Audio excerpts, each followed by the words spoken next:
नमस्कार, good morning दोस्तों। आज है 13 अगस्त और दिन बुधवार। तो आज सीधे सरल शब्दों में जानने का प्रयास करते हैं डेली करंट अफेयर्स के एमसीक्यूज। देखिए, एमसीक्यूज सॉल्व करने के साथ साथ आपको 2 मिनट क्विक रिवीजन भी वीडियो के अंत में देखने को मिल जाएगा। और 15-20 मिनट में अगर स्पष्ट रूप से आपको करंट अफेयर कंप्लीट हो जाता है तो उससे बड़ी बात क्या हो सकती है। तो चलिए प्रारंभ करते हैं। लेकिन अगर आप गौरव ज्ञान अकेडमी पर नए हैं तो कृपया चैनल को सब्सक्राइब करिए, लाइक करिए और शेयर भी करिए। तो चलिए प्रारंभ करते हैं और देखते हैं आज का अपना पहला प्रश्न क्या है। ठीक है, स्टार्ट करते हैं। हाल ही में किस बैंक ने ग्राहकों को डिजिटल बैंकिंग धोखाधड़ी से बचाने के लिए लॉक एफडी सुविधा शुरू की है? देखिए, यहाँ पर राइट आंसर है एक्सिस बैंक। एक्सिस बैंक के द्वारा वित्तीय धोखाधड़ी, एक्सिस बैंक के द्वारा वित्तीय धोखाधड़ी, वित्तीय धोखाधड़ी और डिजिटल बैंकिंग लेन देन में, डिजिटल बैंकिंग लेन देन से बचाने के लिए लॉक एफडी की सुविधा शुरू की गई है।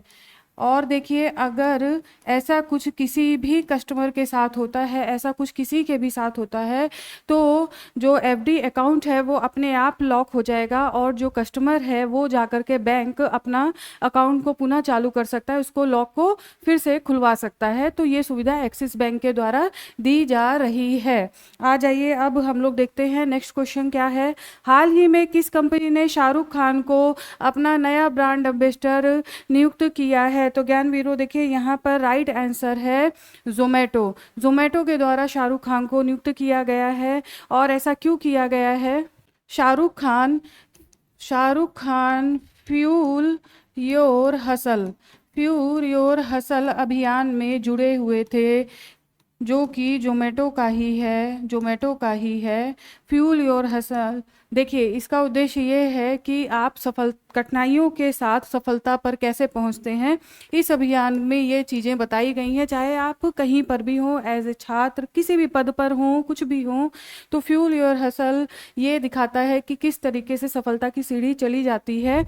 तो ये सारी चीज़ें इसमें है। इसी के बाद जोमेटो ने शाहरुख खान को अपना नया ब्रांड एम्बेसडर नियुक्त किया। आ जाइए, नेक्स्ट देखते हैं। नेक्स्ट क्वेश्चन क्या है।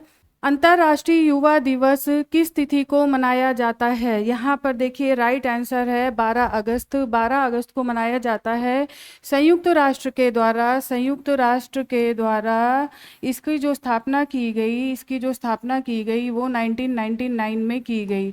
संयुक्त राष्ट्र के द्वारा 1999 में स्थापना की गई। और उसके बाद 2000 से लगातार 12 अगस्त को युवा दिवस मनाया जा रहा है।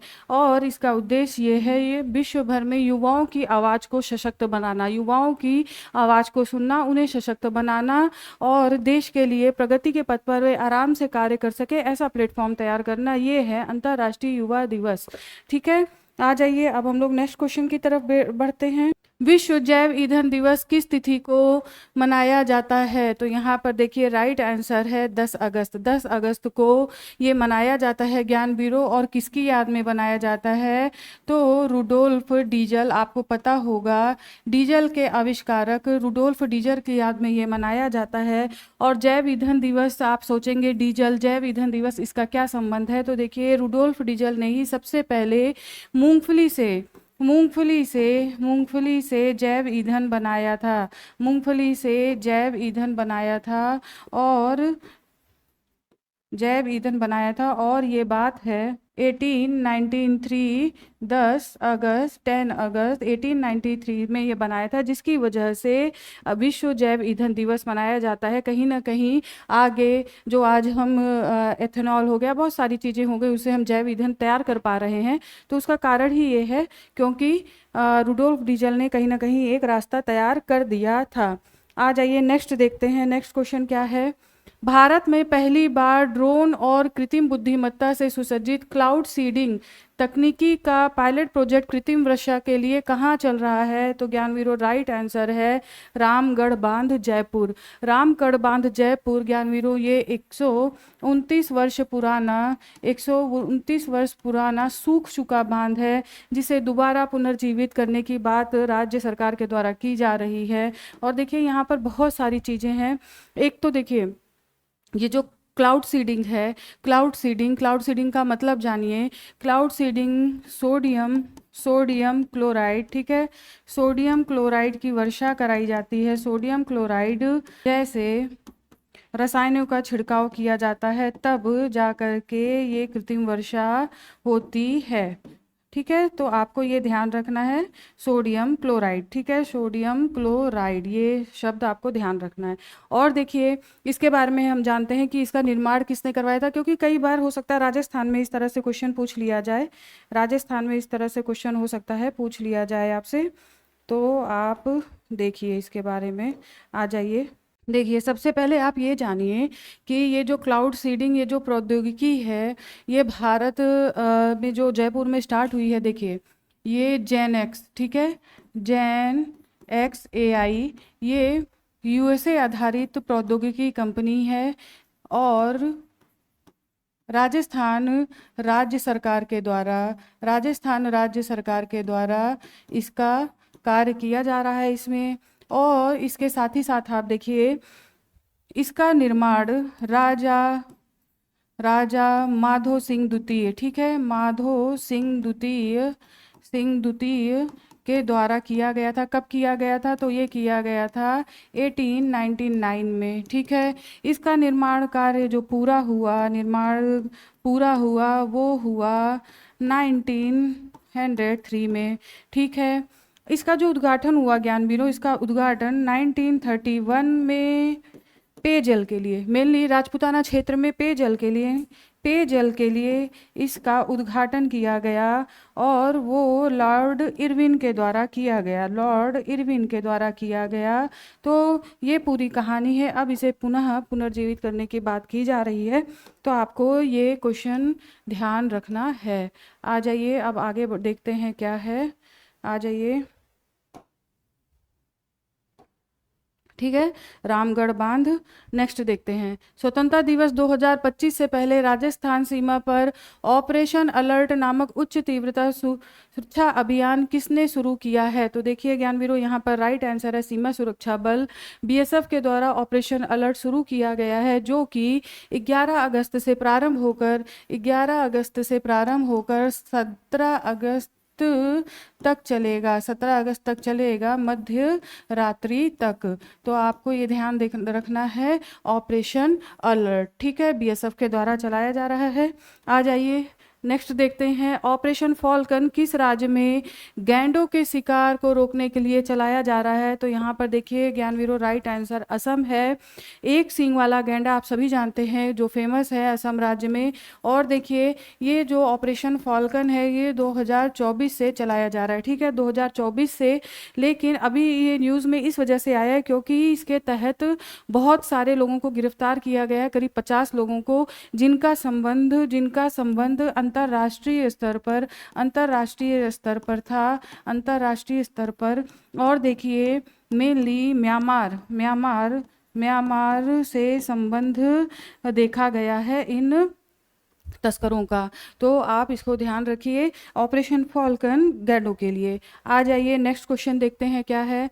56वां महानिदेशक स्तरीय सीमा सम्मेलन BGB और BSF के बीच 25 अगस्त 2025 को कहाँ आयोजित होगा। तो देखिए, यहाँ पर ये ढाका में आयोजित किया जाएगा। इसी बीच भारत और जो बांग्लादेश के संबंध है, हो सकता है थोड़ी सुधार की संभावना दिखे। यहाँ पर इसका जो नेतृत्व करेंगे वो भारत के BSF के महानिदेशक के द्वारा किया जाएगा, ज्ञानवीरों, महानिदेशक के द्वारा किया जाएगा और ढाका में ये बैठक होगी। इसके साथ ही साथ देखिए, जो मेनली इसमें समस्याएं हैं वो हैं सीमा पार हत्या, तस्करी आदि बहुत सारे मुद्दे हैं जिस पर बात की जाएगी। मेनली यहाँ पर सीमा पार हत्या और तस्करी, ये सारी चीज़ें हैं, तो बात यहाँ पर की जाएगी। आ जाइए, नेक्स्ट देखते हैं। नेक्स्ट, हाई अलर्ट फैक्ट, 3 को राष्ट्र के रूप में मान्यता देगा ऑस्ट्रेलिया। ठीक है, इससे पहले देखिए किन किन देशों ने दिया, तो फ्रांस, ब्रिटेन और कनाडा के बाद अब ऑस्ट्रेलिया ने ऐसी घोषणा कर दी है, फ्रांस, ब्रिटेन और कनाडा के बाद से। और ऑस्ट्रेलिया का जो प्रधानमंत्री हैं ऑस्ट्रेलिया के, एंथनी अल्बनीज, उनके द्वारा कहा गया है कि सितंबर में संयुक्त राष्ट्र की बैठक में वो स्पष्ट रूप से इसकी घोषणा कर देंगे और इसकी मान्यता दे देंगे। तो यहाँ पर आपको ये ध्यान रखने की आवश्यकता है। आ जाइए नेक्स्ट देखते हैं, हाल ही में किस देश ने 2035 तक चंद्रमा पर परमाणु ऊर्जा संयंत्र बनाने की घोषणा की है? तो देखिए यहाँ पर राइट आंसर है चाइना। देखिए अब पुरानी बात हो गई कि चंद्रमा पर गए और वहाँ से कुछ चीज़ों को लेकर के आए, उसका अन्वेषण चल रहा है, अनुसंधान चल रहा है। अब ये पुरानी बात हो गई, अब तो बात चल रही है कि परमाणु ऊर्जा रिएक्टर किस प्रकार से चंद्रमा पर बनाया जाएगा, उस पर अनुसंधान का कार्य चल रहा है। देखिए सबसे पहले अभी अब कुछ ही दिन पहले नासा के द्वारा ऐसी घोषणा की गई थी जिसमें उसने 2030 तक, अभी मैंने ये बताया भी था, 2030 तक परमाणु ऊर्जा संयंत्र बनाने की चंद्रमा पर बात की। आगे बढ़कर के चाइना ने भी 2035 तक 2035 तक लक्ष्य रखा है। ठीक है, तो देखिए इस तरह से अब चंद्रमा को भी ये इंसान नहीं छोड़ेगा। देखिए आगे क्वेश्चन देखते हैं, हाल ही में किस बैंक ने रिमिट फर्स्ट टू इंडिया नामक एक उन्नत digital pressure remittance platform launch किया है? ज्ञानवीरो राइट आंसर है आईडीएफसी फर्स्ट बैंक। ठीक है, आईडीएफसी फर्स्ट बैंक ये क्या है आप जानिए। सिंगापुर और हांगकांग, सिंगापुर और हांगकांग के जो भी लेन देन किए जाएंगे, रेमिटेंस यानी कि भारत में जिसको भी पेमेंट करना होगा, जिसको भी पैसा देना होगा, पहुंचाना होगा, तो वो बिना किसी शुल्क के पैसा भेज पाएगा। ठीक है, बहुत ही सरल शब्दों में बता रही हूँ, बिना किसी शुल्क के आराम से भारत में अपना पैसा ट्रांसफ़र कर पाएगा। तो ये आईडीएफसी फर्स्ट बैंक के द्वारा शुरू किया गया है। और इसमें जो वहाँ की जो बैंक है जिसके ये दिया है, तो वो है, तो ये आपको ध्यान रखना है। आ जाइए आगे देखते हैं क्या है, भारत में पहली बार विश्व एथलेटिक्स कांस्य स्तरीय महाद्वीपीय प्रतियोगिता 2025 का आयोजन कहाँ पर हुआ? ज्ञानवीरो ये राइट आंसर है भुवनेश्वर के कालिंगा। ठीक है, कालिंगा स्टेडियम से इसकी शुरुआत की गई है और ये जो शुरुआत है वो 10 अगस्त से प्रारंभ हुई है। और देखिए ये पहली बार है, तो आपको ये ध्यान रखना है, विश्व एथलेटिक्स कांस्य स्तरीय महाद्वीपीय प्रतियोगिता, ये आपको ध्यान रखना है, कालिंगा स्टेडियम भुवनेश्वर। आ जाइए अब आगे देखते हैं क्या है, हाल ही में किस राज्य के वनों में दुर्लभ ब्लू पिंक गिल मशरूम की खोज हुई? राइट आंसर है तेलंगाना। देखिए तेलंगाना में इस मशरूम की खोज के साथ ही एक नया अध्याय जुड़ गया, क्योंकि ये जो मशरूम है वो मूलतः न्यूजीलैंड का है, बिल्कुल ब्लू कलर का। नॉर्मली कॉमन हमने देखा है वाइट कलर के मशरूम होते हैं, जबकि ये बिल्कुल ब्लू कलर का मशरूम है, तो अपने आप में एक महत्वपूर्ण खोज है। आ जाइए नेक्स्ट देखते हैं, हाल ही में किस राज्य में सोशल मीडिया के दुरुपयोग पर नजर रखने के लिए गरुड़ दृष्टि पहल शुरू की गई है? Right answer Maharashtra. देखिए महाराष्ट्र के द्वारा ये जो पहल स्टार्ट की गई है वो जो है मेनली सांप्रदायिक हिंसा को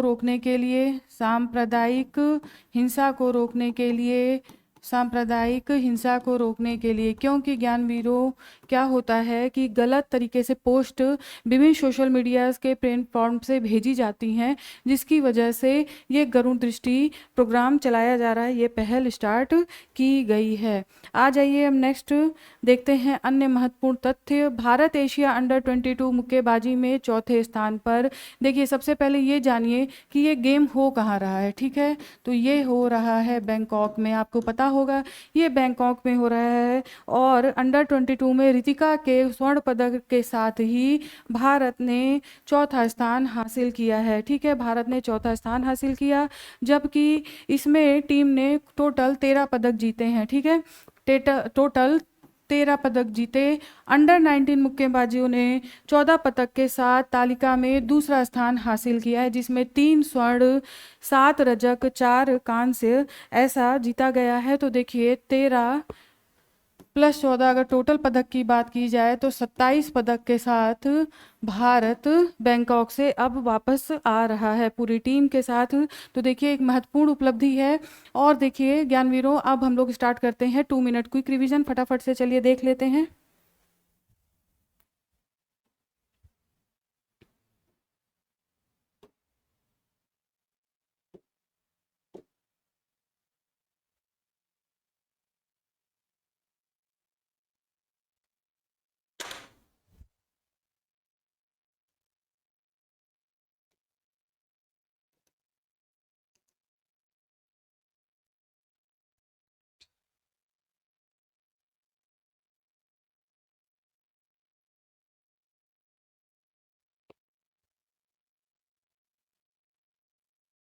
पहला क्वेश्चन देखते हैं। हाल ही में भारतीय रेलवे ने एशिया की सबसे लंबी मालगाड़ी रुद्रास्त्र का ट्रायल रन किस स्टेशन से शुरू किया?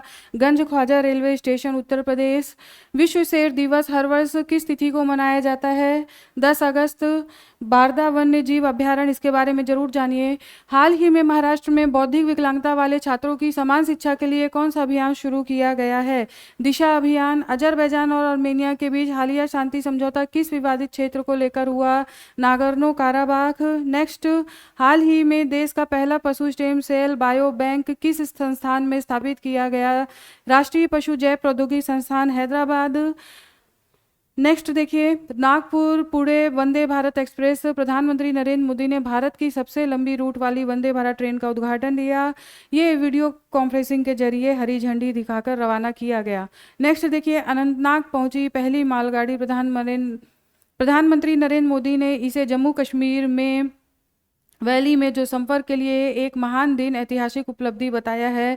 तो इसको ध्यान रखिए। नेक्स्ट देखिए, 26 अगस्त को नौसेना में शामिल होगा युद्धपोत उदयगिरी और हिमगिरी। बहुत इंपॉर्टेंट है, इसको ध्यान रखिए। आधुनिक स्टील फ्रिगेट्स यानी कि रडार को चकमा देने वाले युद्धपोत पहली बार है जब इन्हें दोनों को स्वदेशी रूप से विकसित किया गया है। उदयगिरी F-35 मुंबई के मझगांव डाक से, जबकि हिमगिरी F-34 कोलकाता के गार्डनरी शिप बिल्डर्स से। तो आपको ये ध्यान रखना है। नेक्स्ट देखिए, अमित शाह ने सबसे लंबे समय तक केंद्रीय गृह मंत्री रहने के मामले में किसका रिकॉर्ड तोड़ा? लाल कृष्ण आडवाणी का। नेक्स्ट, हाल ही में आरबीआई ने किस लघु वित्त बैंक को यूनिवर्सल बैंक में बदलने के लिए सैद्धांतिक मंजूरी दी है? राइट आंसर है AU small finance bank. Next, हाल ही में किस राज्य केंद्र शासित प्रदेश की विधानसभा ने विद्यालय शुल्क विनियमन विधेयक 2025 पारित किया? Right answer Delhi. बच्चों की पढ़ाई को बढ़ावा देने के लिए हाल ही में किस मंत्रालय ने छोटा भीम कॉमिक लॉन्च की? सूचना एवं प्रसारण मंत्रालय। हाल ही में भारतीय आयुर्विज्ञान अनुसंधान परिषद आईसीएमआर ने छात्रों को स्वास्थ्य अनुसंधान में प्रेरित करने के लिए कौन सा कार्यक्रम शुरू किया? शाइन कार्यक्रम। नेक्स्ट, विश्व खेल 2025 में भारत के पहला पदक किसने जीता? जिन्होंने पुरुषों के कंपाउंड तीरंदाजी में कांस्य पदक जीता, ऋषभ यादव। नेक्स्ट, हाल ही में किस राज्य ने औपचारिक न्याय के लिए महिलाओं द्वारा संचालित समुदाय आधारित मंच नारी अदालत की शुरुआत की? सिक्किम। हाल ही में किस राज्य ने नशीली दवाओं की तस्करी रोकने के लिए बाज एंटी ड्रोन सिस्टम लॉन्च किया? पंजाब। नेक्स्ट, हाल ही में अपनी पहली पुस्तक वाई द कॉन्स्टिट्यूशन मैटर्स किसने विमोचन किया? राइट आंसर है डीवाई चंद्रचूड़, मुख्य न्यायाधीश। हाल ही में मस्तिष्क की चोट के कारण किस जापानी मुक्केबाज का टोक्यो में मुकाबले के बाद निधन हो गया? हिरोमा सारुकावा। नेक्स्ट, अन्य महत्वपूर्ण तथ्य, ICICI bank business responsibility and sustainability report के अनुसार भारत की कर्मचारी त्याग दर जो वित्तीय वर्ष 2025 में 18% रह गई, जो कि पहले 30% थी। आईसीआईसीआई बैंक के कर्मचारियों के नौकरी छोड़ने की दर सबसे कम रही। तो देखिए ज्ञानवीरों, आज के करंट अफेयर कंप्लीट होते हैं। फिर कल आपके सामने उपस्थित होती हूँ कुछ नए तथ्यों के साथ। तब तक स्वस्थ रहिए, मस्त रहिए। धन्यवाद।